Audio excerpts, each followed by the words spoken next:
Welcome to the Autistic Culture Podcast Advocacy Edition. In these episodes, we tackle the issues that matter most to autistic people. Each week, we share our insights and the experiences of our guests on how to live authentically and thrive as autistics. I'm Dr. Angela Kingdon, the linguistic autistic. And I'm Matt Lowry, licensed psychological practitioner. Let's dive into strategies for living your best, most authentically autistic life. Episode 110. Make America Neurotypical Again. Hey, Angela. Oh, hey, Matt. It has been a rough couple of weeks in America. Listen, I moved. Yeah, This is so bad. I literally, and I am on a news fast. I am trying to not see the news. And it's not great. It's not great. I'm not doing well. We're not okay. We're not okay. Yeah. And that's the thing, because the rest of the world is noticing patterns. Look! And the rest of the world says, hey, I think we've heard this song and dance before. And this kind of stuff is happening now. And for those of you who are blissfully aware, sorry about this. The Trump administration issued an executive order saying, quote unquote, make America healthy again, with our new high head of Minister of Health, Robert F. Kennedy Jr., the brainworm guy. Heil brainworms. And Robert F. Kennedy Jr. has said that in the past repeatedly that he would like to have quote unquote wellness farms where he would send people addicted to drugs, including antidepressants, anti-anxiety medication, ADHD medication, SSRIs, Adderall. Yes. Yep. Mm-hmm. Yeah. To a wellness farm. Does that sound like anything you've heard of before? Well, he's also referred to it as a quote unquote re-education camp. Great. I heard somewhere work will set you free, and maybe that is how we get free of our neurodivergence. We just put our little nose to the grindstone, do a little meditation, a little chop wood, carry water. Also, with deporting all of the immigrants, the country needs a cheap labor force, and getting neurodivergent people into indentured servitude is a cheap way to make that happen, which, again, the outside world sees this and says, hey, that looks unpleasant. Let's not go down that road. But we here in the States, especially when this Make America Healthy Again order comes down, saying that we have a quote-unquote epidemic of autism and ADHD and neurodivergence, and it needs to be quote-unquote fixed. Right. So looking down upon disabled people, they want to do something about the disabled population. Also, they want to make us healthy, Matt. Don't we want to be healthy? Do we not want to be healthy? Are we like, no, please make me disabled? Why can't we pull ourselves up by our bootstraps? The bootstrap. Well, why they put them there. That goes into the other big thing that we're going to talk about today, because Elon Musk noted semi-identified a person who has the ASD, as it were, but also Nazi saluter, world's richest man, and a person who has disdain for anybody who is not rich, has decided that he's going to slash Medicaid, Medicare, public funding for all sorts of programs, and tweeted a meme that says that his actions are approved by most people who are not, quote unquote, the parasite class. Oh, is that us? Are we the parasites? Yes, because disabled people are, quote unquote, the parasite class. Because unless you're independently wealthy and pull yourself up by your bootstraps and have millions or billions or trillions of dollars, you are somehow a drain on the quote unquote great system that is the United States of America. Hmm. And this is the thing that, because again, we started the podcast to be this upbeat reflection of autistic culture. We wanted to highlight the best of autistic culture. We wanted to talk about how, autistic people exist in the world and make the world better, and we can see ourselves in these great autistic people and what these autistic people did, so that we can do cool things ourselves, so we don't beat ourselves up, so we can live healthier lives. So it's well, that sounds really fun. Can we get back to that? Yeah, and that's the thing, because ever since these orders came down, I am a therapist by trade, as most people know, and it's been nonstop working with people who are deathly afraid of what all of this is going to mean. Yeah. So we really and you can't tell them they're wrong. I mean, you could tell them they're wrong. Yeah, it's I mean, called we gaslighting, but in theory, we could do the CBT and say, put a rubber band on your wrist and snap your wrist every time that you're afraid that you're going to get sent to a camp. And remind yourself it's very unlikely, and it's not happening right now. Right now, I am safe. I will change my thought to right now, I am sitting on my couch. Yeah. I was very good at CBT. Yeah. I mastered it. Right now, I'm sitting on my couch. Why am I worrying? Right now, I'm on my couch. Okay. Right now, I'm on my couch. Right now, I'm just on my couch. Right now, I'm getting a cup of coffee. I'm safe and free, and I'm getting a cup of coffee. And that's how neurotypical people lead their lives.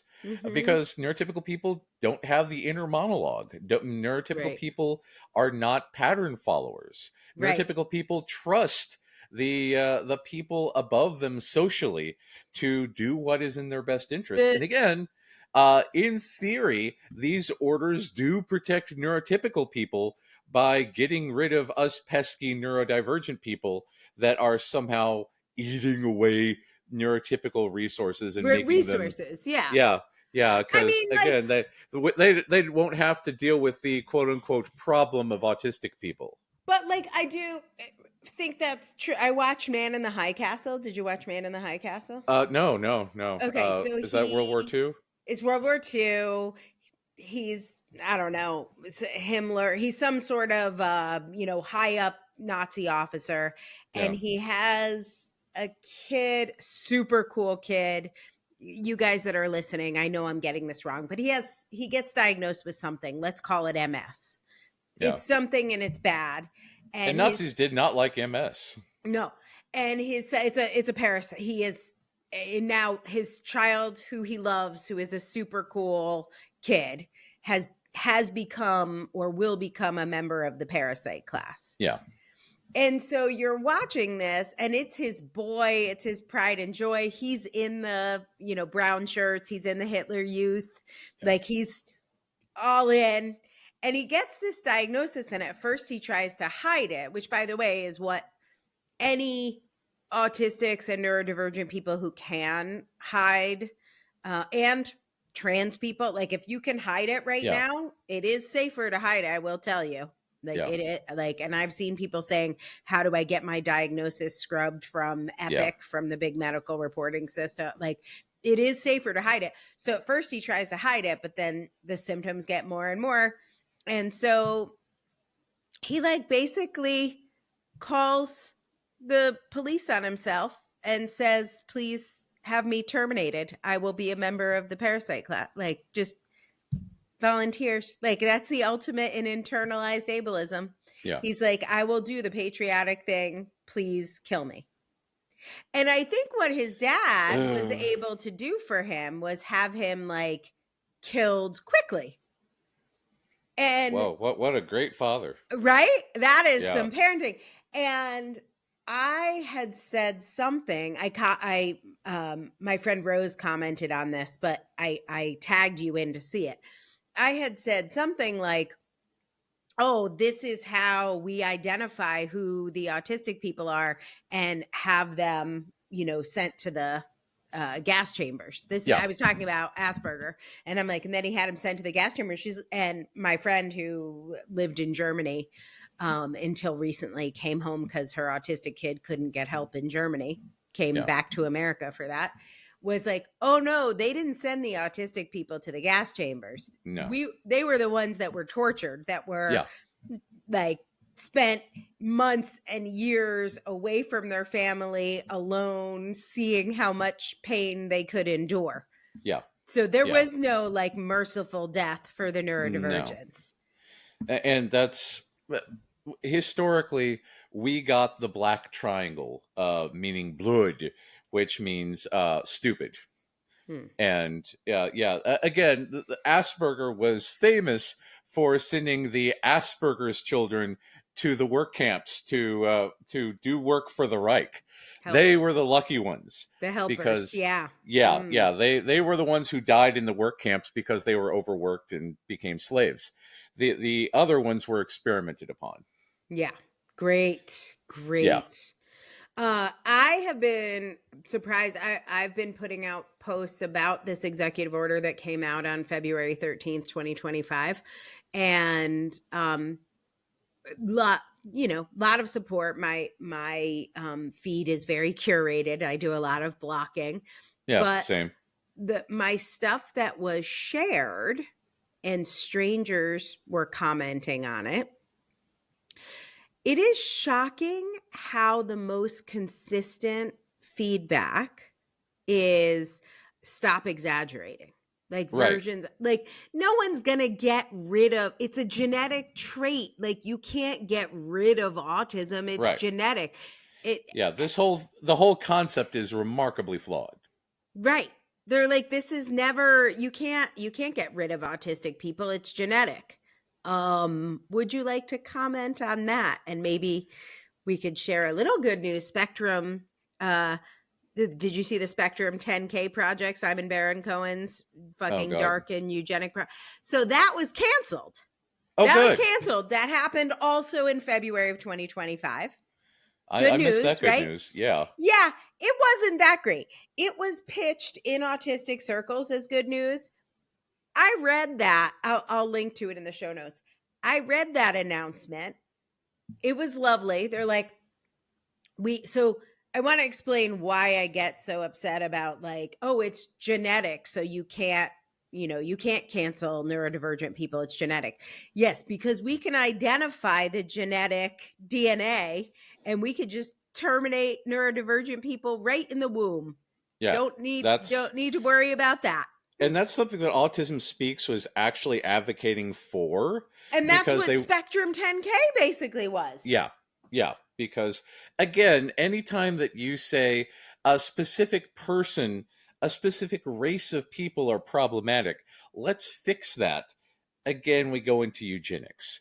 Right. And that was the big thing about, the quote-unquote parasite class, dehumanizing people based on disabilities because they didn't want us to pollute the gene pool. It's one step removed. So Spectrum 10K is like, hey, we've listened to autistic people. We're going to close down our study. What they were going to do is they were going to get 10,000 autistic people and identify what makes you autistic in your DNA.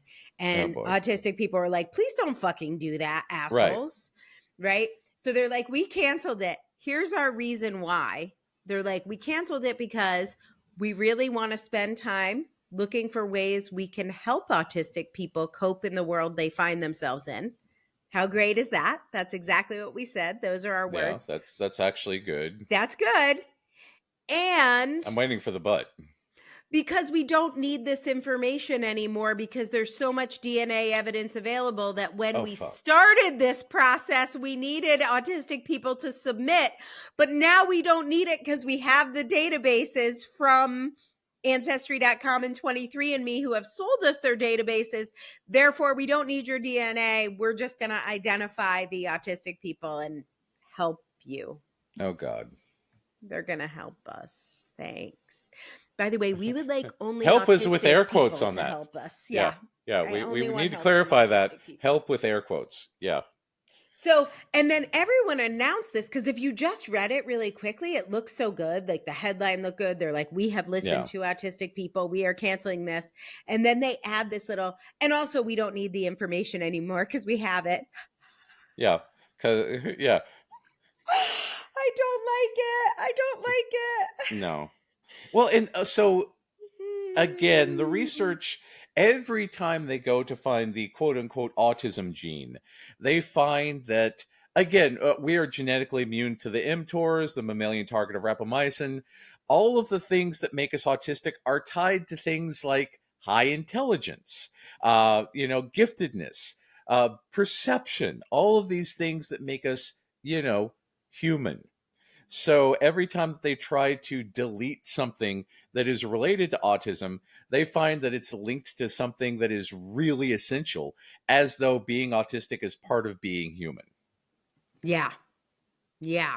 So, but again, there's a lot of people who are very selective about the data that they use. For instance, there's a lot of people who don't want to acknowledge quote unquote high functioning autistic people because they want to quote unquote cure the quote unquote low functioning autistic people. Mm-hmm. Because again, they still see certain autistic people as being subhuman. Right. And this is the thing that gets me about all this, because you can't take certain people out of the gene pool just because you don't like them. Again, this is eugenics. But you can is the problem. Well, yeah, You shouldn't. Ethically, Let's not. morally, yeah.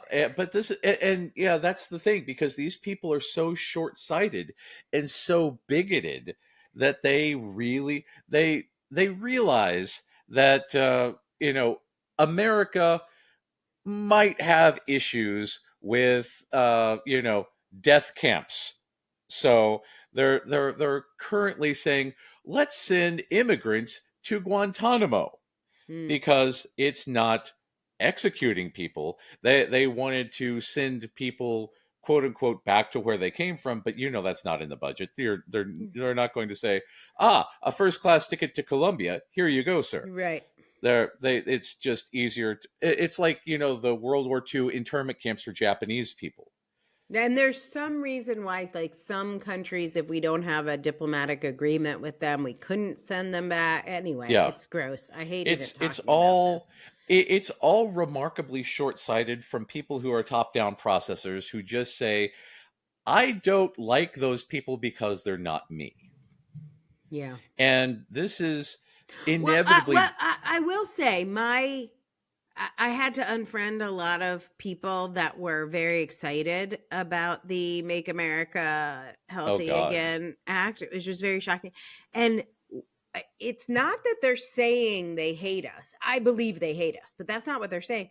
They're saying that's the key. They want to help. And I know these people, they do think this is what helping looks like. Yeah. They're like, this is awesome. We take the high functioning autistic people, we teach them meditation and they're cured, which is awesome. Yeah. And also if they eat, like more of a plant-based diet or whatever, where like don't have wheat, if you meditate and you don't eat gluten, they will be normal and happy and they will be able to stop complaining. They just didn't know you could think positive thoughts, don't eat gluten and meditate, and we could give them this beautiful, beautiful gift. Yeah. And then it's like ABA. Right. It is like ABA. And those people think they're doing something nice. Yeah. They're like your poor kid and we're going to help them. Yeah, I am in the Louisville area regarded as a boogeyman in the ABA industry because, I do not support ABA. I am very clear on that. I don't believe that ABA has ever done any good for anyone. And because, again, we don't prune our brains. We don't habituate. We don't do that stuff. So behaviorism is at its heart flawed for autistic people. And again, when it comes to like when they use the argument, well, we don't want children to elope into traffic, instead of saying what is causing them to elope into traffic, why are they in distress? How can we minimize the distress? How can we make them less be in distress? Yes, they say, well, couldn't we just shock them into not running into traffic? And it completely ignores the source of the problem, focuses entirely on the symptom of the problem, and the inconvenience of the system of the problem to the parent or the caregiver. Yeah, because again, they want to make everyone quote unquote normal instead of understanding that there's different ways of processing things, instead of understanding that there are reasons behind why everyone does what they do. And again, it's dehumanizing. It's going back to Ivar Lovaas claiming that we are not people, that we have eyes, ears, nose, and a mouth, but we are not people in the quote unquote psychological sense. Yeah. And again, he thought the same thing about gay people, which is why ABA and gay conversion is inevitably linked because of Lovaas's involvement in both. And that worked well. Yeah. Let us ponder the merits of gay conversion therapy and how well it works while we listen to an ad from our sponsors, shall we? Perhaps this might convert you into being a client of our sponsor. Correct. In a good way, maybe. Great. Yeah, I don't want to alienate our sponsors. Yay, no. Sponsors. Thank you. Yay, sponsors. Hey, everybody. This is Angela, and I have an incredible opportunity to share with you from friend of the pod and one of my favorite authors that I've had the opportunity to work with, Becca Lori Hector. Becca's book, Always Bring Your Sunglasses, is a heartfelt and honest look at life through the lens of an autistic adult, filled with insights, personal stories, and a heck of a lot of empowerment.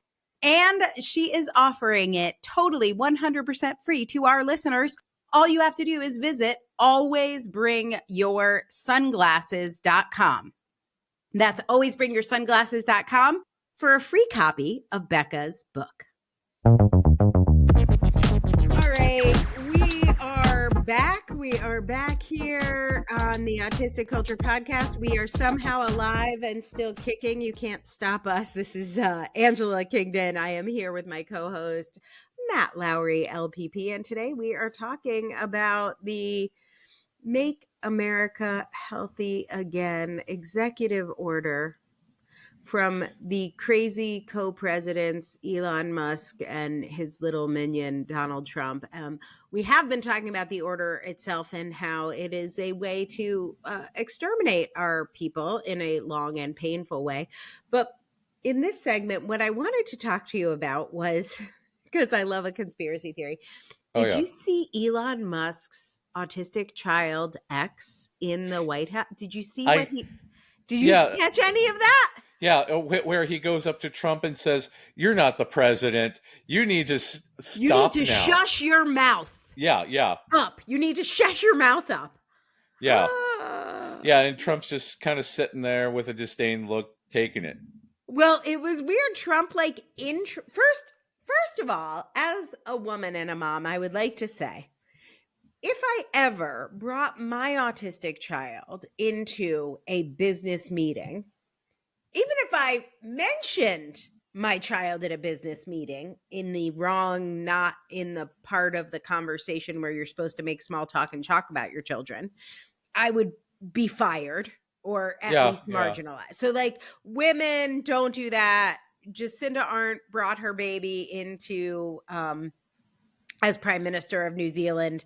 It was so empowering. She had a baby in office. She brought the baby to events, and I was like, go Jacinda. I thought this could only happen in New Zealand. And then they pilloried her and kicked her out of office, which is what happens when women do things like this. But Elon Musk shows up with his 4-year-olds on his shoulders to give a press conference in the Oval Office. He is not just an immigrant, but he is an immigrant who overstayed his visa. Yeah. Let's just be super clear. He is an illegal immigrant, as he at least was. Maybe he has recovered from that, but there was at least a period he was an illegal immigrant. So that's fun. Yeah.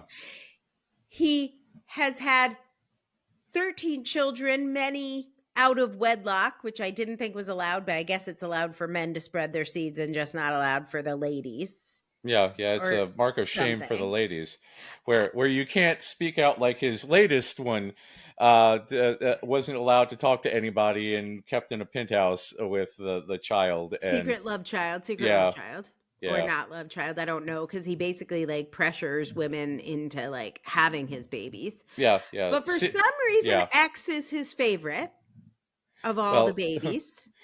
Well, it's his favorite letter. He names all sorts of things that because he's 13 and that is the coolest thing he can think of. Wait, it is actually true. He has been obsessed with the letter X. Do you know that when he was at PayPal, he tried to rename PayPal X and they fired him? The board actually like terminated him because they were so sick of him talking about 20 years ago wanting to rename PayPal X. He's Yeah, obsessed with because it. it's a stupid name. It's just a letter. He really likes the letter. Yeah. He really likes it. It's a special interest. I feel like He hates when we use Twitter's dead name.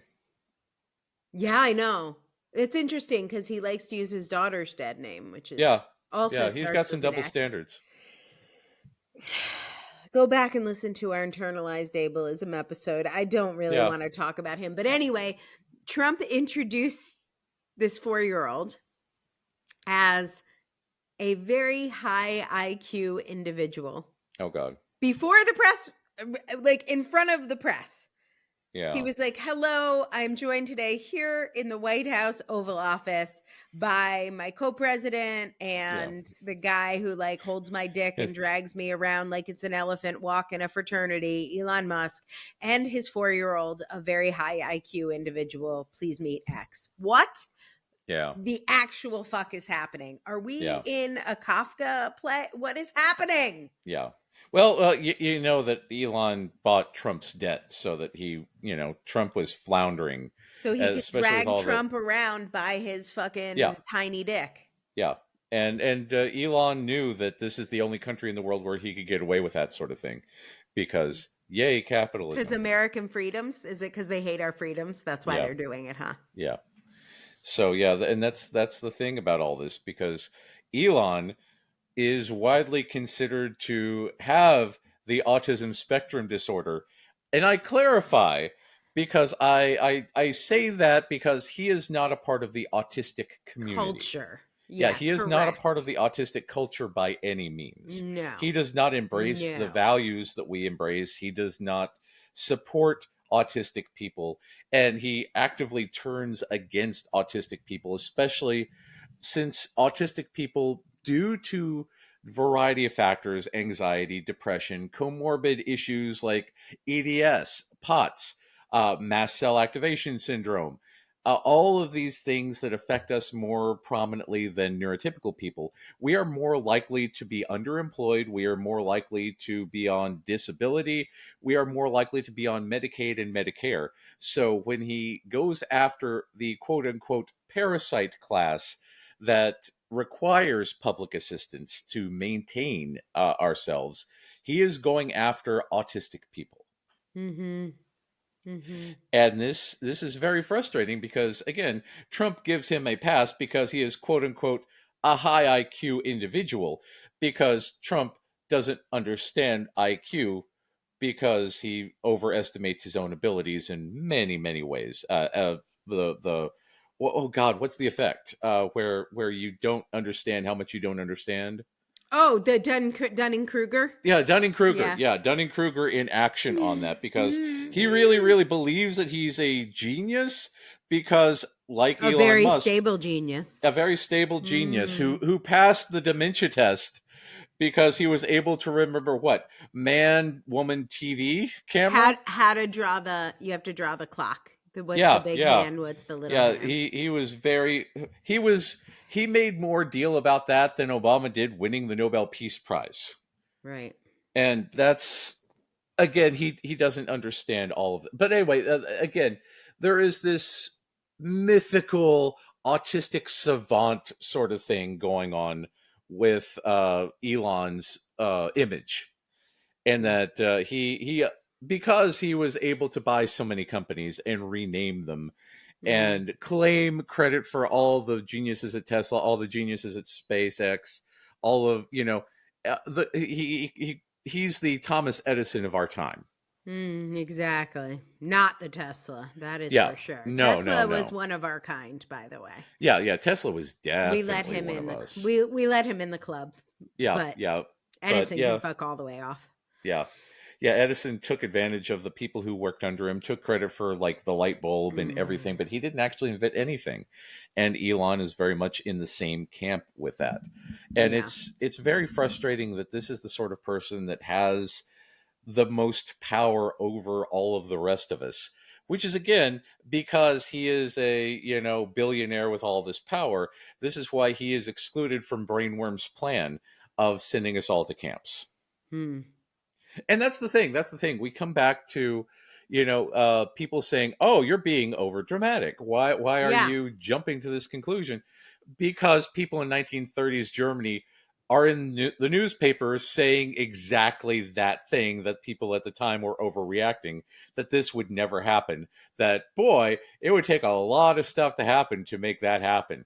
And again, that this is exactly the same situation where they're proposing the same initial stuff that they initially proposed back in 1930s Germany. Because when you talk about marginalized people, it's the first ones they went after last time were the trans people, the disabled people, before working their ways up to the Jews. Mm. And then, going after the Romani, political prisoners, anyone who was a dissident. Yeah. And that is that, the minimization that I see in the comments. Like, here's another comment that I didn't get directly on my page, but somebody shared my post and I got this comment. Yeah. I don't agree with what RFK is doing. And I don't like the Maha executive order, but, and by the way, at this point, you should immediately stop listening and unfriend this person. And that's where you put a period on it, right? And you say, well done. That's a good post. But I have long been concerned about the end of family farming and the rise of agribusiness. And I don't like Monsanto and all of the pesticides. And I think he's doing some good things to get rid of pesticides. Oh, God. And I, sure. I am against Monsanto as well. They're terrible. They're cause terrible. A lot of cancer. Correct. And again, that is a cogent point. We can get rid of Monsanto. We don't need a broken clock is right twice a day. Right. And he is coincidentally against Monsanto, which a lot of other smart people are against. And don't want to kill people in the process. And I was like, yes. And the gas chambers and the concentration camps ended a lot of neighborly property line disputes. Right. But that doesn't mean the concentration camps were a good idea. Yeah. It was an excellent source of gold teeth. Right. Yeah. Sure. Yeah, that's not the point of all of this. And so I'm like, can we just please all agree 100% of autistic people and anyone who loves an autistic person, no light can show through the cracks. Right. There is nothing acceptable about anything anybody in this administration does. There is not a comma in a single executive order that we are going to publicly say, well, I do like that one thing. It's so nice. The price of eggs has come down to $10 a dozen. Because it validates dehumanizing people. Right. Correct. That is the thing I think it is very American. It is one of the beautiful things about America. Yeah. But it is now our toxic trait that is like going to bring about the end of America quite shortly here, is that we are so willing to see the positive side. They're saying this, but they're not going to really kill autistic people. Right. They're saying this, but somebody said to me last week, I know it's uncomfortable now, but it really is going to be worth it. My God. I know it's uncomfortable. It's really hard for people to accept all these layoffs, but the government was really bloated. It's going to be worth it. And again, I find it fascinating that autistic people are accused of a lack of empathy. Right. But you have the comments like that of, yes, I know they're laying off a whole bunch of people and a whole bunch of people are out of work and a whole bunch of people are going to be starving and they're not going to get the disability benefits because they're quote unquote the parasite class and they need to get their own bootstraps and get all this. But, again, it'll be better for the government. It'll be better for the business. No. It'll be better She for... was literally saying it will be better for all Americans.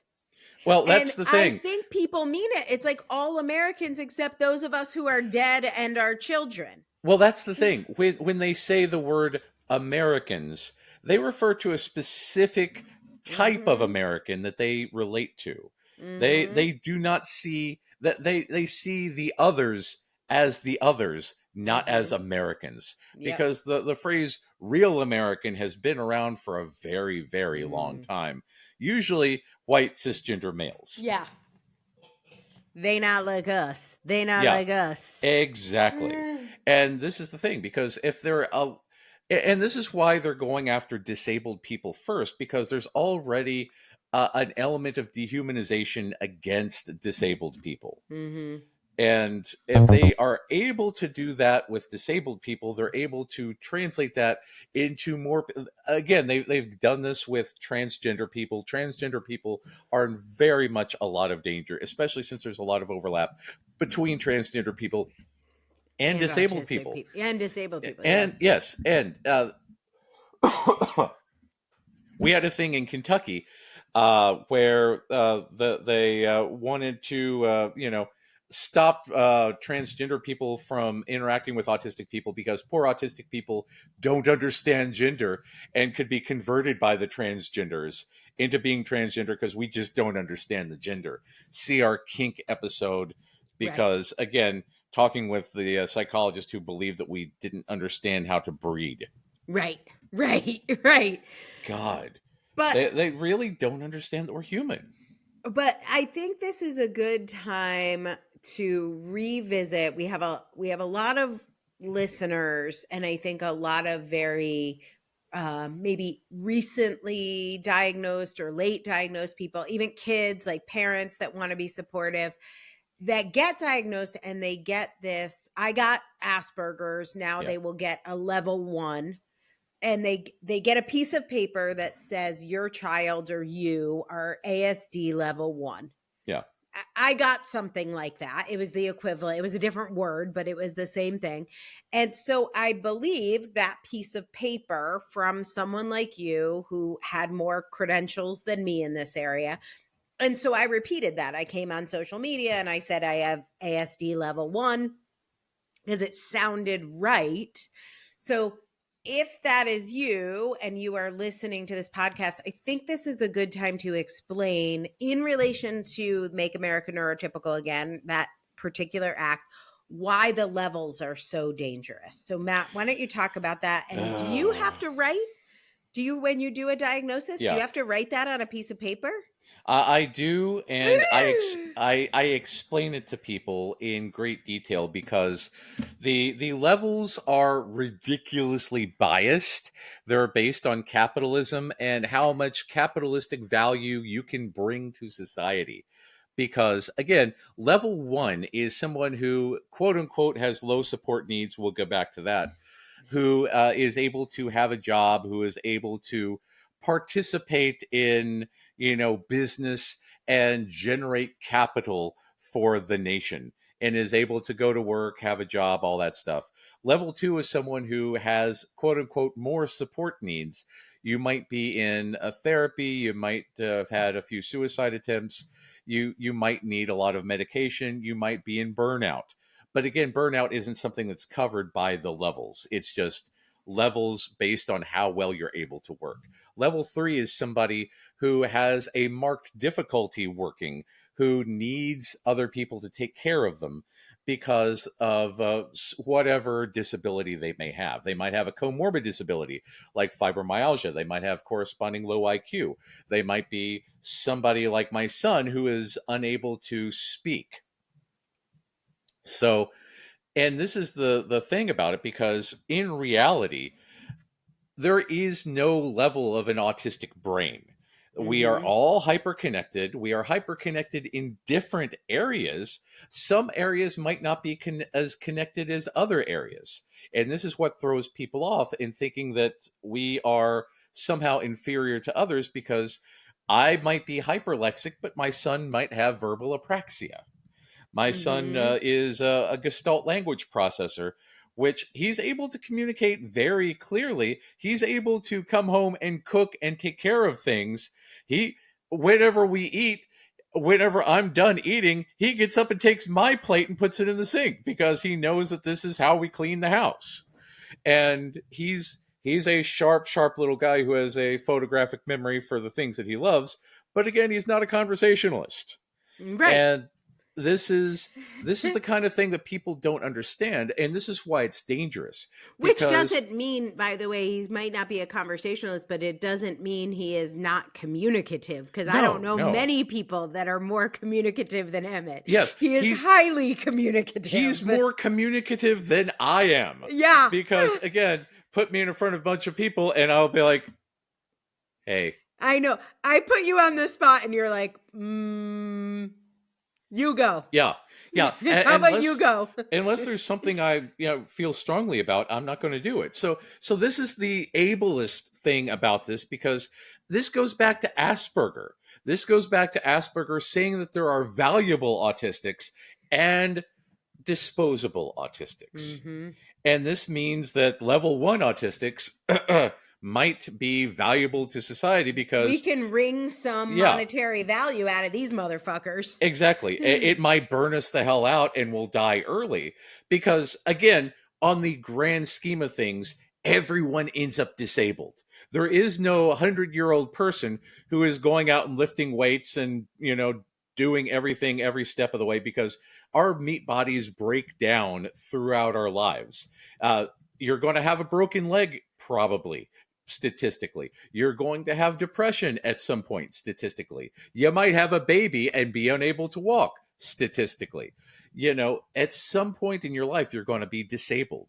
And to take that away from humans, and to take that away from us, and to say that these level 1 people are worth having versus level 3 people are not worth having, is incredibly dangerous and dehumanizing. Yeah. And it means the level 3 people are treated like fairy creatures, children, babies. They're like infantilized. They need their parents. They need what's the thing that Britney Spears had when people have like guardianship? Yeah, they need a conservator. Yeah, which is not always true. Right.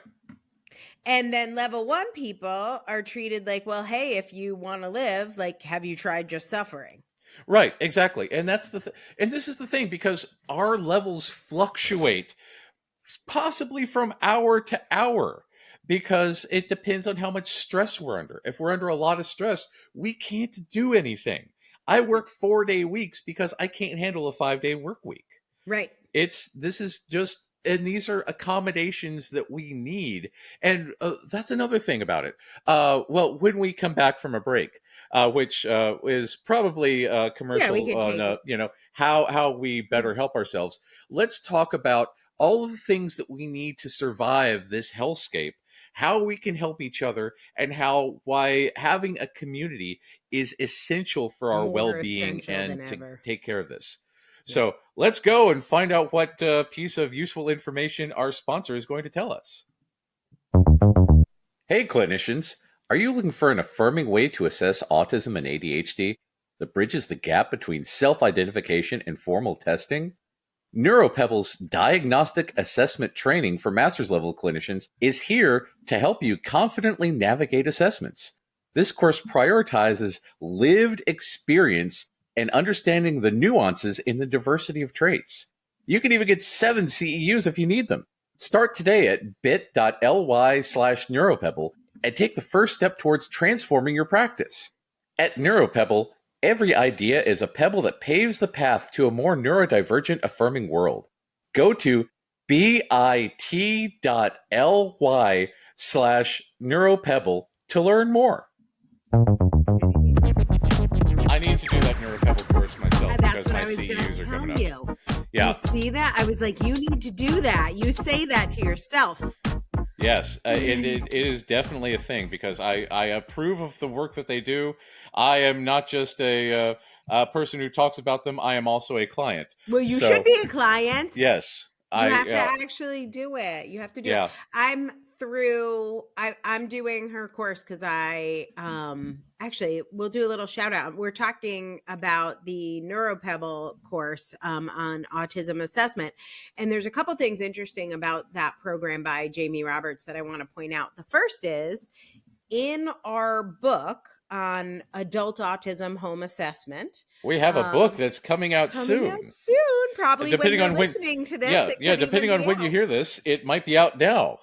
It could be. So in that book, there is a really important part of the assessment process is a health history, is like a personal history. And obviously if you're working with Matt or somebody else is providing your assessment, they're going to ask you a bunch of questions to learn about you.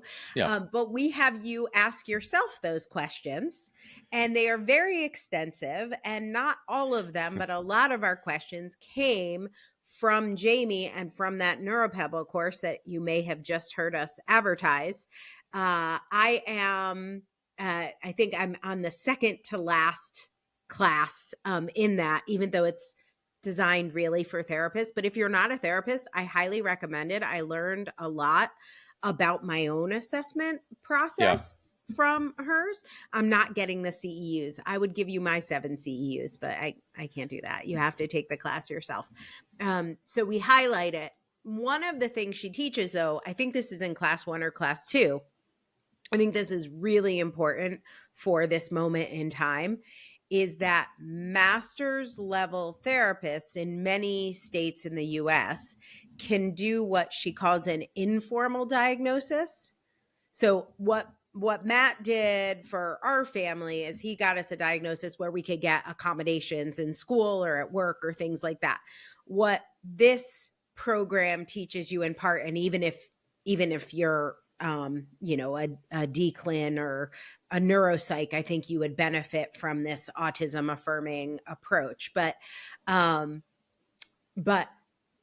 the way that she teaches it for like LCSWs or MSWs or things like that, master level therapists, is about how you can have an more informed practice with your clients, but it wouldn't be something that would get them accommodations or be on the record. And right now, for many people, I think that's a good way to go. Now, if you need accommodations, you're going to need a formal diagnosis. But I wonder, do you ever do informal diagnosis? Like, do people ever ask you like, hey, I don't want this? Well, actually, yesterday somebody asked, number one, I don't work with insurance anymore for any reason ever. Because one major company once told me that adults can't be autistic, and they didn't pay me for 6 months, and I nearly lost my house. Ooh. So, I don't work with insurance for any reason at all.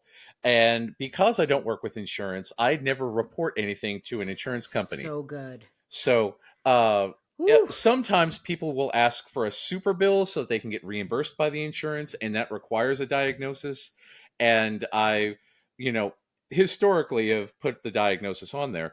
But again, when we come to an era like this where Elon is going through all of everyone's records and getting all their data for unknown reasons, it might be dangerous.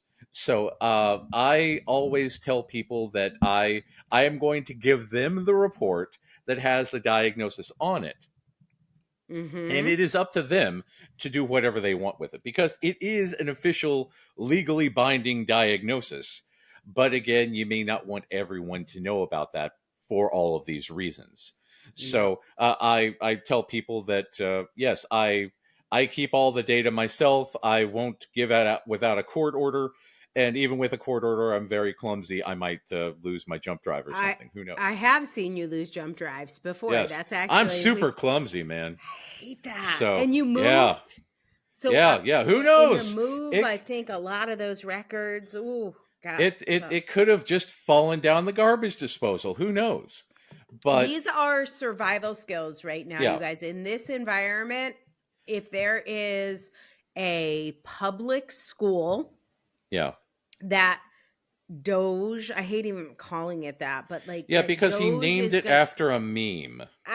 A meme coin, like fake Well, a money, meme stealing coin, money. a meme coin that was based on a meme Based on about a a dog. meme. Yes. He, again, it's like X. He loves certain things that he goes to over and over again. So it's Mm-hmm. really stupid. But Yeah. yes. Anyway, so, but what I will say is they will be shutting down the Department of Education. Yeah. He already has or will have access to all those files. If Yeah. your child has an IEP, that diagnosis is officially in the system and he will have all that information that will get passed to the, I don't know, wellness camp czar. Yeah. Where I guess they'll have the meditation boot camp. I'm not sure what they'll be doing there, but there will not be wheat involved. You will have colloidal mercury silver, and I don't know, you'll have your vaccines removed or something. Yeah. So And there's already 17 states as of this airing, or as of this recording, 504s. yeah, who are getting rid of the 504s. And again, this is just a war on disabled people. Yeah. But this is why we need to stick together. This is why you need so important. This is why you need to find people who will hide a Jew in the attic as needed. Mm-hmm. Because we will need people who support us in the community, because we all need support. All humans need support. We are not individual islands. We all need to take care of each other, because we can't be relied on well, I mean, honestly, you can't be reliant on the traditional systems anyway. But the traditional systems will not take care of us. No. You need to find other people locally who will be able to offer you emotional support, who might be able to help you with a co-op, who can get you food, who can get you medication as needed, people who are able to extend themselves. If you have privilege in the society, it is now called upon you to help those who do not have privilege. If you are able to survive, if you are able to take on responsibility for those who are unable to, it is your responsibility to your fellow human beings to help them in any way possible. I mean, it's always been that way, but it's essential now. Yeah, and we need to some things connect. are going to be happening now, and I think that you will be getting messages like everyone's exaggerating. This is all going to work out. It's all going to calm down. You agree. If it's a stranger, just agree and move on. You don't need to talk to them. But I want to talk about community in reference to what's going to become some reporting Yeah. on your neighbors, reporting. Because that's the thing. It wasn't the most ardent, hateful of Nazis that made things bad. It was the sympathizers. It was the ones who said that, sure, he's a Nazi, but he's also my friend, and who went along with that, and who was able to say, yeah, that guy across the way, he looks a little suspicious, don't you think? I'll call that suspicious line and let them know, because it's good to help my country. Mm-hmm. Yeah, you need to think about where you are physically, and if you can be in a community that is safe. Yeah.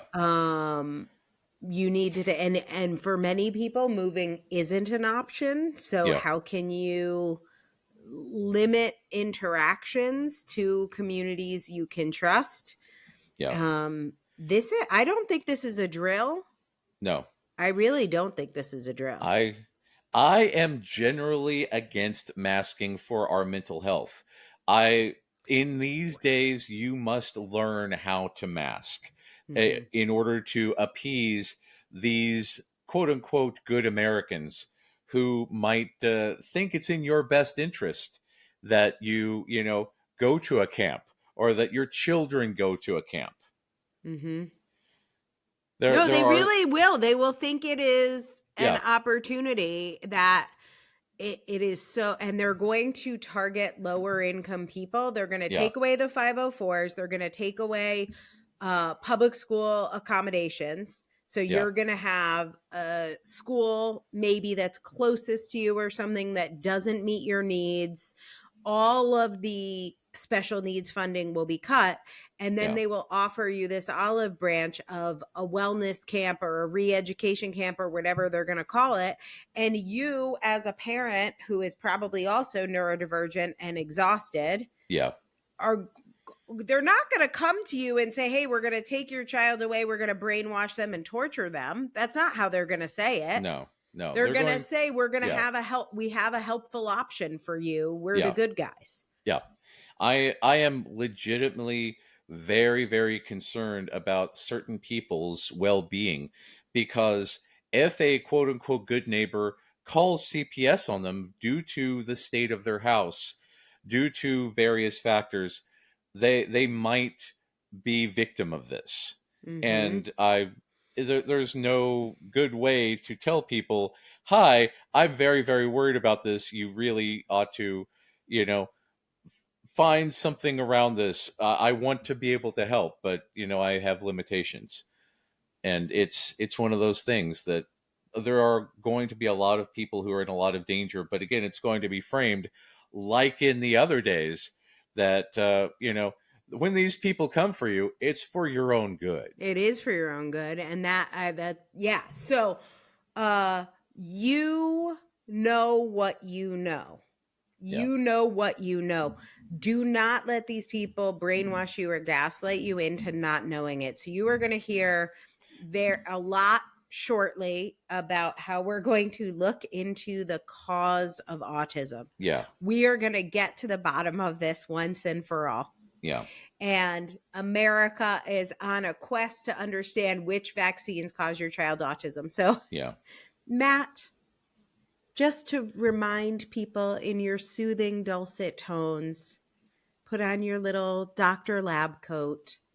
And could you please tell us what causes autism? And more importantly, how are you so sure you know what causes autism? It could be the MMR vaccine. Autism honestly has been with humans for as long as there has been humans. Autism is responsible for our bottom-up processing. It is responsible for all sorts of neat things that have happened in the world.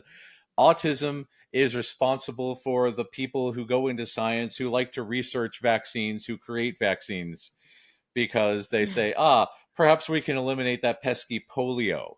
Yeah, because Jonas polio Salk, causes autistic. Yep, the smallpox vaccine was also invented by somebody who vaccines are almost certainly caused by autistic people. And again, Jonas Salk was of the mind, sure, I could probably patent this and make a lot of money, but the world really needs this. And he put the betterment of humankind over his own financial values.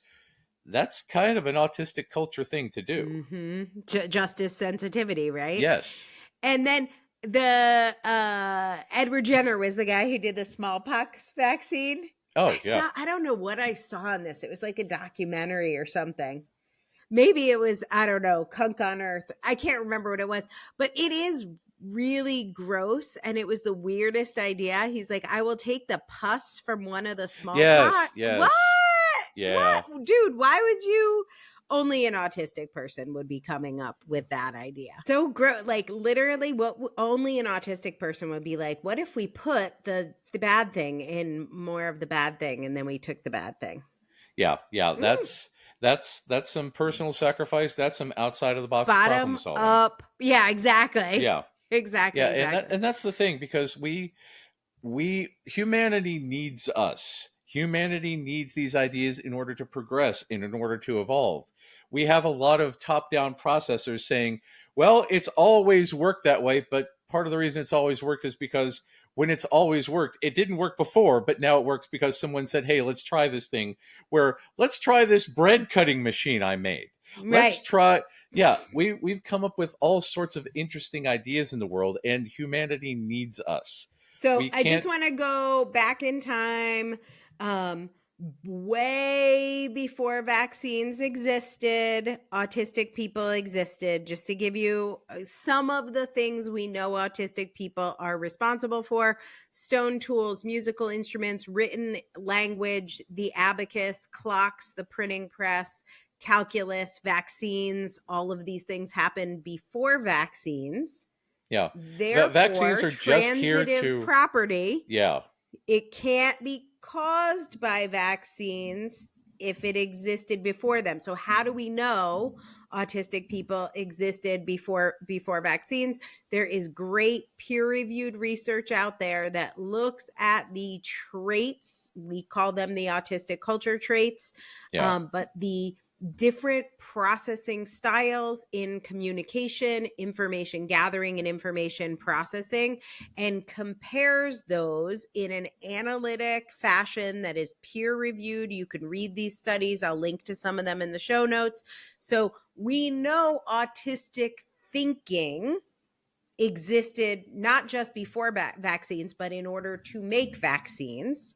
Yeah. And therefore, vaccines can't cause it. So then the next question that people ask is, but there's so many more people diagnosed these days. And I think that's in the MAHA Yeah. Yeah. It's a order. quote It's like, unquote epidemic. it's an epidemic. So what used to happen all the way, you could argue, all the way until the 1900s, the word autism didn't exist. Right. Autism wasn't diagnosed before vaccines, after vaccines. It wasn't diagnosed really until maybe 1940, maybe 1987. Yeah. There's The like first ever person diagnosed with autism just recently just died. Yeah, since we've had this podcast, died. Yeah. So autism existed for a long time. And then they were like, we will name this brand new thing, just like a new disease, COVID-19. You Yeah. did not have COVID-19. Or they named Pluto or Mount Denali, or right. Oh, it's Jesus. always been there before it got a name. Right. It wasn't like Denali just showed up one day and walked on the scene. So why, Matt, before we end this episode, is there an epidemic of autistic people? Because we know what it looks like. Yeah. Because they're number one, we know what it looks like. Number two, people are diagnosed formally, and then once you find one person in the family, other people in the family are like, but he's just like me, but she's just like me, but they're just like me. And then you find out that, oh man, it runs in families. So when you find, like, every time I do an evaluation, you get at least a 2-for-1, because if there's a kid being evaluated, there's at least one parent who's going to be autistic with them. If you have a parent who's getting an evaluation, they'll say, but my 3 kids are just like that, but my mom is just like that, but my sister is just like that. Mm-hmm. And then you start to see it run in families, and then with one diagnosis you find 7 autistic people. Right. And because that's the thing, it runs in families. It is just how we are. And no amount of work camps, no amount of vaccines removal, no amount of genetic tampering can ever really take that away from us, because it is part of who we are. And it's an estimated 20% of the population is actually autistic, based on the few that do get the official diagnosis, based on the genetics and the tendency for this to run in families and all this kind of stuff. So it is by no means new. It is by no means shameful. And we should be wary of anyone who tries to dehumanize you based on traits about the way that you think, the way that you act, the color of your skin, the functionality of your limbs, the functionality of your immune system, anything. We should not dehumanize people for any of this, except for Elon, who is a giant dick. We can dehumanize him for dehumanizing yeah. people. He's got enough money to buy supplements. So I learned this from the philosopher Karl Popper. Do you know about the paradox of intolerance? Yes, because if you tolerate the intolerant will take over and erase tolerance. So in order to maintain tolerance, you have to intolerate the intolerant. And that is what we are doing today. Yes. Yeah, fuck fascism. Fuck fascism, you guys. This is what it looks like. Who is the robot we need from Creature GI Commandos? Robot. We need GI Robot. I recently got the GI Robot Funko Pop because it's the only GI Robot merchandise available. So I'm going to keep. Need 30. I've got one out of the box and I've got one in the box. So because he is the autistic role model we need. Yes. Very, very autistic. Have you seen the show since then? I only saw one episode that I watched right after, but I now need to watch episode 3. Cheers for the Tin Man. Watch it as soon as possible. It is my feel good show, just because he does not tolerate the fascism. Yeah, and we need to not tolerate it, but also, I want everyone who's listening to just take so much confidence in what you know. They can't take that away. Your confidence is what's going to save you. Communities are what's going to save you. You don't need to engage with anyone that thinks Maha is a good order. Let them think it's a good order. You're not going to change their mind. Nope. You just need to stay safe in the meantime. The people who think it's a good idea have either a lot of internalized ableism or are top-down processors and they don't understand things. So don't stick your neck out when you don't need to. If you do stick your neck out, make sure you have the privilege to back it up. If you do have the privilege, stand up on behalf that don't have the privilege. Yeah. Beautifully said. That's all we can do. That's all we can do for this week, Matt. And on Tuesday, we'll have a much lighter show. We're going to do a culture episode. So tune in for that, where we go back to our regular brand of autistic positivity. And we will fight the good fight along with you. Yeah, we will. Have a good one.